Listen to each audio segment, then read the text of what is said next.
Hey brothers and sisters, Steve Monette here with another video in my Bible Prophecy Bites series where we look at Bible scripture, history, and current events that all point to the soon return of Jesus the Messiah.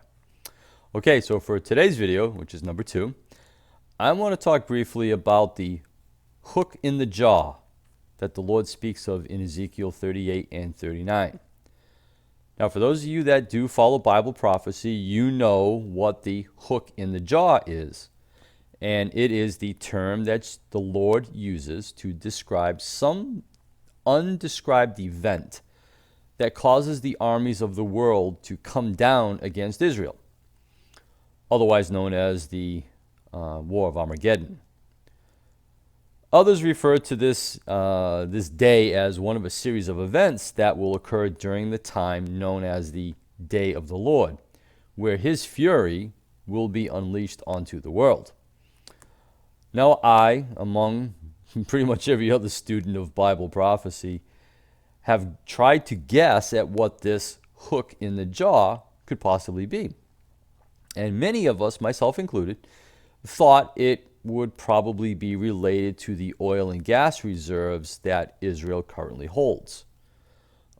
We thought that Russia and as well as Turkey would love to have these assets, and they probably still do. But current events over the last 2 weeks have begun to change my thinking on this matter and possibly could change your mind as well. And if nothing else, it is definitely something to think about. Now, the current event that I'm speaking specifically about is the annexation of the West Bank that Israel has stated will happen on July 1st of this year, 2020. Benjamin Netanyahu has announced to the world on May 17th of this year, 2020, that he intends to annex parts of the West Bank as part of his plan to follow the deal of the century that was proposed by the Trump administration. Now, of course, we all know this is a dividing of the land of Israel. That's really not in question. But why has this event grabbed my attention, and why am I making this video? The answer is actually simple. It's not the promise of the annexation that is interesting to me. It is the response of this promise of annexation. Case in point, during the last 2 weeks, Israel did announce to the world that it would annex the West Bank, at least sections of the West Bank, on July 1st, 2020. Now, as a result of that announcement, here is just a sampling of the response that we have seen throughout the world. And it is incredible. And I'm going to show you a series of news headlines, okay? Number 1 headline: Jordan says that there will be a, quote, massive conflict if Israel proceeds with this annexation. Turkey, otherwise known as Tubal or Togarmah, stated that there will be consequences if Israel proceeds with this annexation. The United Arab Emirates ambassador announced yesterday that proceeding with the annexation will, quote, upend all relationships between Israel and the Arab world. Germany has said that they believe annexation is a violation of international law. And Russia has stated that annexation will likely lead to escalation of violence in the region. And of course, the Vatican, otherwise known as the Antichrist and home of the false prophet, is totally against Israel and this plan to annex the West Bank. Yeah, now, this is a really big surprise, right? And again, unsurprisingly, the UN has warned Israel that it must abandon its plans to annex parts of the world. Annex parts of the West Bank. Again, a really big surprise. And France, wanting to be part of the pylon, is pushing for tough responses by all the EU nations against Israel. And even China has stated that it is, quote, deeply concerned and has really rejected the idea of Israel annexing parts of the West Bank.